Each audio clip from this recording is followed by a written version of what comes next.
न मेरे को उसके बारे में कुछ मालूम, मगर विराट कोहली तो दुनिया का एक बेहतरीन बैट्समैन है और हमारे मुल्क के लिए, हमारी टीम के लिए उन्होंने तो बेहतरीन परफॉर्मेंस किया है।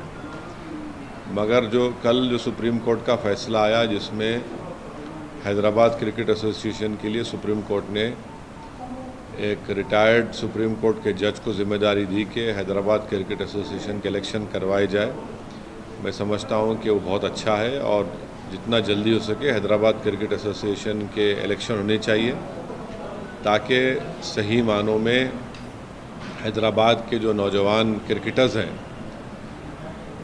उनको उनके परफॉर्मेंस की बुनियाद पर जो उनके मौके नहीं मिल रहे थे और इलेक्शन हो जाएंगे तो ये यकीन है कि जेन्यून मेरिटोरियस जो नौजवान बच्चे परफॉर्म कर रहे हैं उनको मौका मिलेगा और हैदराबाद की क्रिकेट की टीम को वो उरूज हासिल होगा, वो कामयाबी मिलेगी जो हमको माजी में पास में मिलती थी। सर, क्या आप समझते हैं कि बीसीसीआई को एक कंप्लीट ओवरहॉलिंग करना चाहिए जिस प्रकार से? मैं ये मेरे को नहीं मालूम, ये मेरी फील्ड नहीं है, मैं इसका एक्सपर्ट नहीं हूँ। Sir, on the BBC issue, IT has been conducting searches today, second day. Allegation is that BBC involved in tax violation and transfer pricing rules violation. Your stand on it? Well, I will go by with the statement of what the Editors Guild and the Press Club of India issued a statement. And I feel that those two statements are absolutely right. And freedom of press is very important for a functional democracy. And I hope that the BBC will not be pressurized and the BBC will continue to show the truth. Do you see political vendetta as being alleged by other opposition leaders that there are no raids or searches on Adani, but the BBC office is attacked because they went ahead with a documentary on the Prime Minister? Well, when it suited BJP during emergency, their leaders used to praise BBC. And in fact, now the leaders have quoted in his book that he used to listen to BBC radio while in jail in emergency and then tell his BJP, then Jan Sangh or whatever party they belong to about what is happening in India. So now we see that these raids are happening. But I am sure that the BBC will continue to show the truth to the people.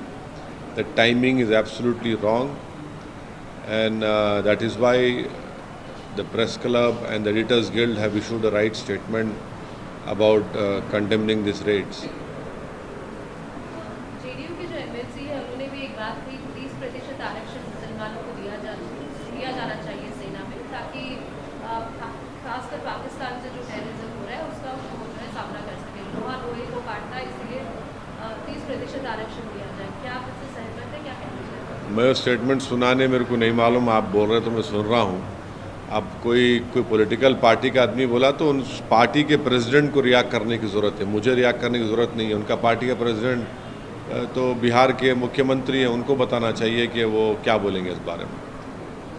The Agra Governor Abdul Nazir's appointment has also kicked up a storm. Do you see it's a justified move? Well, you see, there is no constitutional bar on appointing anyone or a retired judge to the honorable post of governor. But as the legal maxim tells us that justice must not only be done but also be seemed to be done. Now, if some doubts arise in the minds of the laymen or the common people that the biggest litigant in this country is the government. Now, if you after your retirement, you are given a post by the same government who is the biggest litigant and you were presiding over that litigation. So some doubts might arise in the mind of a common man. I don't know whether those doubts are genuine or not. But justice should not only be done but also be seemed to be done. So these doubts should not have arisen, you know. So and then if this such doubts, I don't know whether they are genuine or not, but then this will lead to so many questions in the future. I don't know why the Honorable retired judge has accepted this post,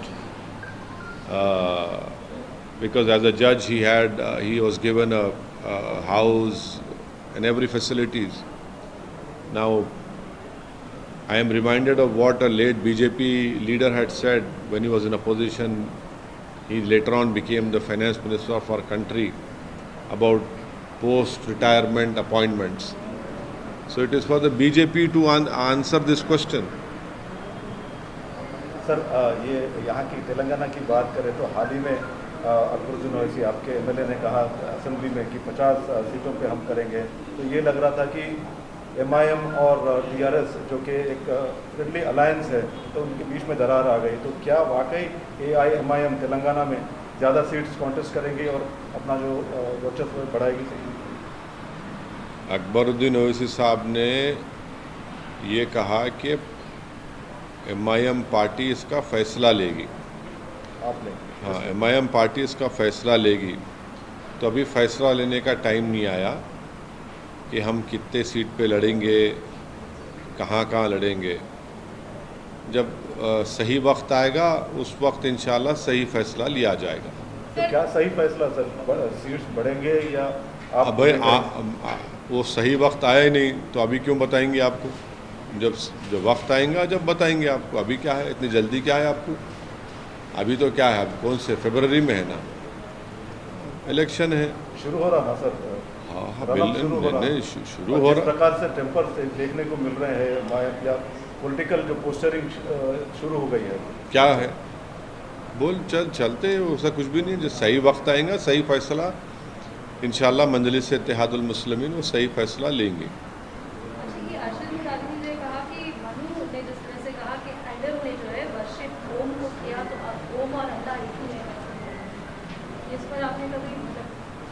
नहीं, मेरे को नहीं मालूम, मगर मैं तो कई बार बोल चुका हूँ। ये सरजमीन हमारे बाबा आदम यहीं पर आए थे। मैं कई सालों से बोल रहा हूँ, अपना टेलीकास्ट भी किए थे उसको। तो वो मौलाना जो फरमाए हैं वो मेरे को नहीं मालूम, मौलाना खुद उसकी वजाहत दे सकते। Sir, Hyderabad Rangareddy Mehboob-Nagar MLC elections is turning out to be a direct battle between the BJP and the MIM, considering that the BRS direct battle between the BJP and MIM, considering that the BRS MIM कहाँ से आ गए उसमें? वो MIM कहाँ से है उसमें? जाफरी साहब नहीं, वो तो लोकल बॉडीज से है। वो MLC। हाँ, MLC लोकल बॉडीज से है वो तो। बट वो तो उसमें local body of Hyderabad, not of महबूब नगर और Rangareddy. Okay. Local body of Hyderabad only. So that is turning out to be a fight between BJP, MIM, Congress, considering that the BRS is likely to support you again. No, these are all mere speculations. I cannot comment on it because the MLC election is only for the local body related to GHMC only. The other is for teachers, I think so. Teachers of from 3 districts. So that is different. This is different.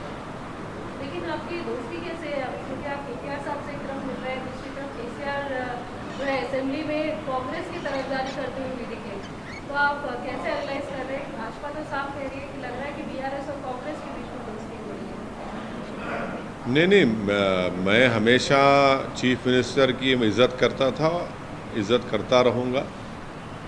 और परसों assembly में जाकर मैं K.T.. Rama Rao साहब से मुलाकात किया था।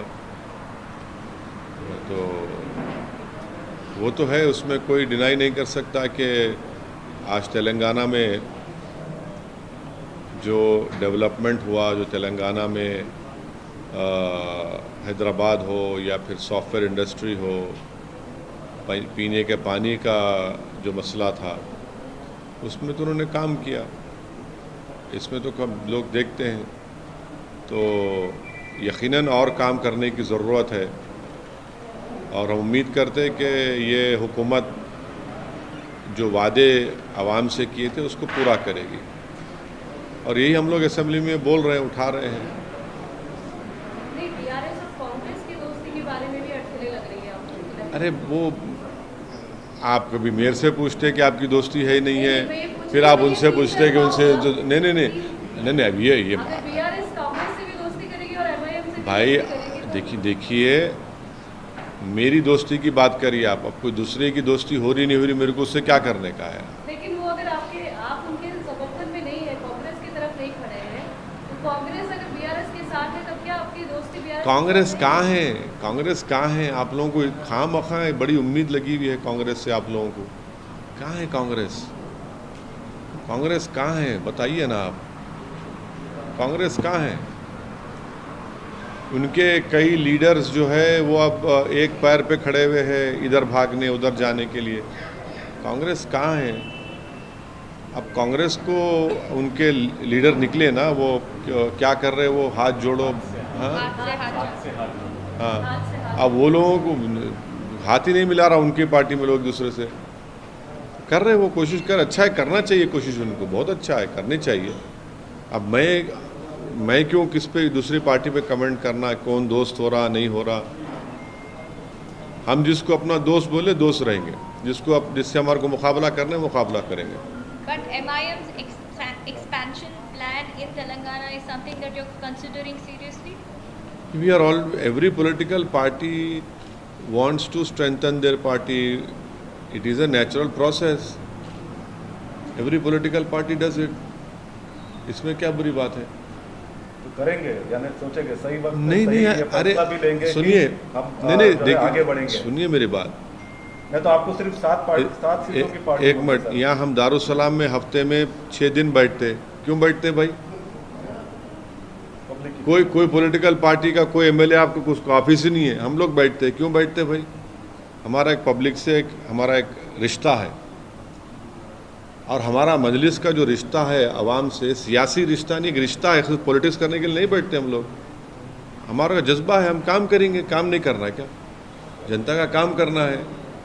ऐसी जैसा ये दफ्तर है वैसे पूरे डिस्ट्रिक्टों में भी दफ्तर। अरे हम तो सबको, हमारे सब लोगों को, हमारे पार्टी के हर कॉरपोरेटर को बोलते हैं कि भाई आप जनता के आवाम के दरमियान में रहिए, उनका काम करिए। मगर आप लोगों को बहुत जल्दी है, इलेक्शन दिसंबर में होगा ना, अभी से आप लोग बोल रहे हैं तैयारी में Sir, रहेंगे। तैयारी से शुरू अरे करेंगे। अब आप लोग बोलो हम तैयार नहीं है क्या? अच्छा हम ही तो तैयार, दूसरे तैयारी के लिए तैयारी करते हैं, हम तो तैयार बैठे हुए हैं। अच्छा, तैयार है कि हाँ। आगे ज्यादा सीट्स कॉन्टेस्ट बिल्कुल, दूल्हा तैयार है, हमेशा फिक्र मत करिए आप। ज्यादा सीट कंटेस्ट करेंगे। नहीं करेंगे नहीं करेंगे वो पार्टी फैसला करेंगे, अभी से कैसा बोलेंगे आप लोगों को? क्योंकि दूसरे राज्यों में भी आप अपना विस्तार कर रहे हैं, तो इसीलिए अब ये उठ रहा है कि हैदराबाद और खासकर तेलंगाना में सिर्फ हैदराबाद या इन इलाकों में क्यों अपने आप को पूरा विस्तार नहीं करना? नहीं, अभी टाइम आने दीजिए, बताएंगे आपको, टाइम आने दीजिए बताएंगे, इतना जल्दी क्या है उसमें? यहाँ पर बहुत से पार्टियां हैं, सब है, हम भी जब अभी तो टाइम ही नहीं आया उसका, कोई बात करने की ज़रूरत ही नहीं है। और आप खामखा गलतफहमी पैदा करना चाह रहे हैं, आप क्यों गलतफहमी